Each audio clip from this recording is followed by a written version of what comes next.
Ah, ça commence? Bonjour et merci d'être avec nous pour ce nouveau numéro spécial consacré à Louis XIV sur la chaîne Archive TV. Aujourd'hui, nous vous présenterons l'une des fêtes les plus marquantes de son règne. Vous l'avez bien compris, nous parlerons des plaisirs de l'île enchantée. Au cours de cette émission, nous aurons la chance d'être en direct avec monsieur Abdelpirik Savastano, grand historien du XXIe siècle, reconnu pour ses connaissances sur la vie du roi Soleil, mais également auteur de plusieurs ouvrages tels que Histoire populaire de Bretagne, mais également La guerre de la guillotine sans fin. Bonjour Monsieur Stavastano, c'est un honneur pour nous de vous recevoir aujourd'hui. Pour commencer, comment allez-vous? Allô, allô, vous m'entendez? Allô, allô. Ah, petit problème technique apparemment du côté de Monsieur Savastano, que nous ne pouvons voir pour le moment.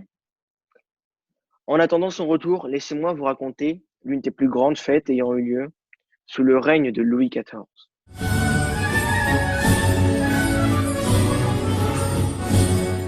Les plaisirs de l'île enchantée. C'est le titre d'une somptueuse fête donnée à la cour par le roi, du 7 au 13 mai 1664, pour célébrer la fin d'importants travaux d'agrandissement de Versailles. Le monarque absolu y donne sa première grande fête, pour un public de plus de 600 invités. Officiellement dédiée à Anne d'Autriche et Marie-Thérèse, elle n'a en réalité d'autre objectif que de célébrer ses retrouvailles avec Mademoiselle de la Vallière et de présenter à la cour sa maîtresse en titre. Les plus fameux artistes y prennent part, tels que Benserade, Lully, l'italien Vigarani, célèbre pour ses réalisations dans les pièces à machine, mais également l'incontournable Monière. Allô, Allô. allô, vous me recevez? Ah, apparemment, M. Stavastano est de retour parmi nous. Oui, en effet, je suis là, mais je ne saurais vous dire où je me trouve actuellement. Pardonnez-moi, M. Abdelpirik, mais il me semble avoir vu derrière vous un homme vêtu d'une perruque et d'un accoutrement dont vous-même semblez être paré. Ah, En effet, il faut dire que cette perruque me va à ravir. J'ai l'impression d'avoir été victime d'un voyage dans le temps et de me retrouver au beau milieu du XVIIe siècle. Or, pas plus tard que ce matin, j'ai pris le métro pour me rendre en direction du château de Versailles afin de préparer ce duplex. Mais malgré la situation, cela ne m'empêchera pas de vous présenter la fête à laquelle je semble être convié. Bah écoutez, M. Stavastano, la parole est à vous pour nous raconter cette magnifique célébration.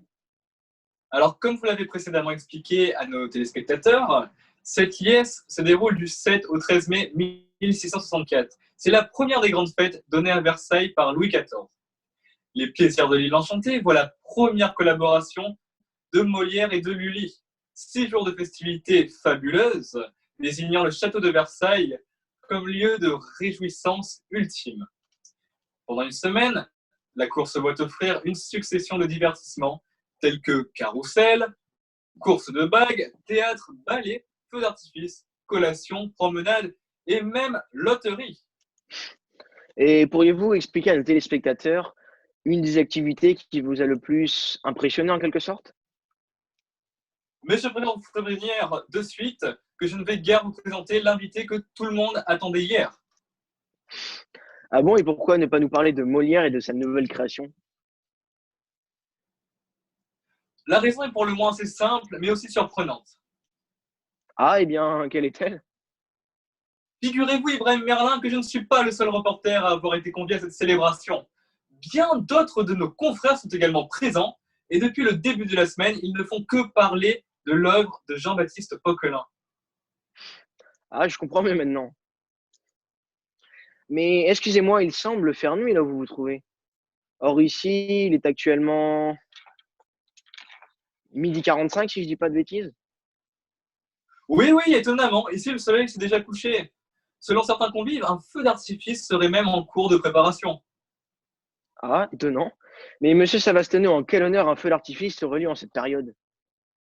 Ce feu d'artifice a lieu afin de clôturer le ballet du palais d'Alcine, qui s'est déroulé aujourd'hui le 9 mai, troisième jour des festivités.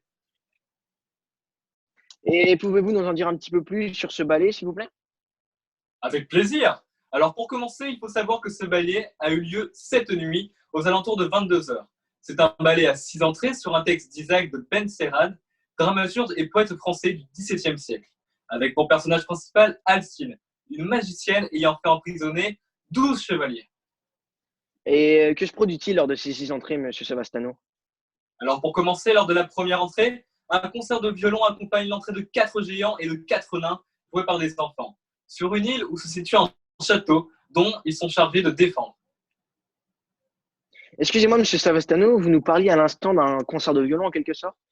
Pouvez-vous nous préciser leur nombre, leur emplacement, et si les chants et les accompagnements, s'il vous plaît? Oui, bien sûr. Alors les violons sont au nombre de 12. Ils sont situés dans des tribunes et oui, en effet, ils sont accompagnés par des textes chantés en récitatif et non plus déclamés à la façon ancienne. Très bien.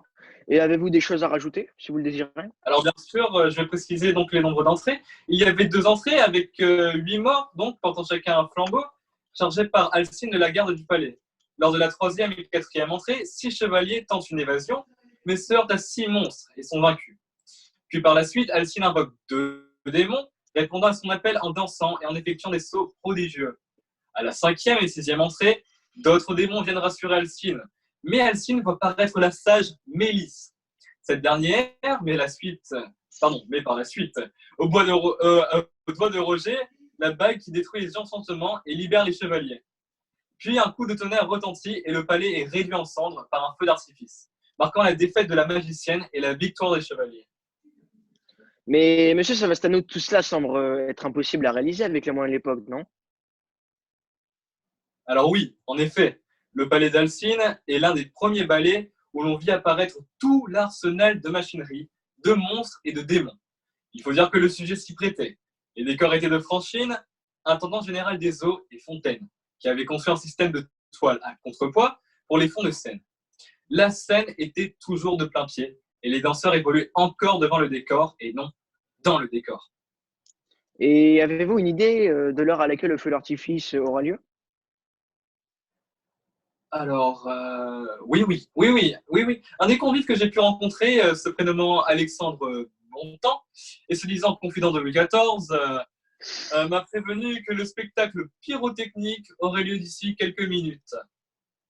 Et y a-t-il beaucoup d'attentes autour de ce feu d'artifice?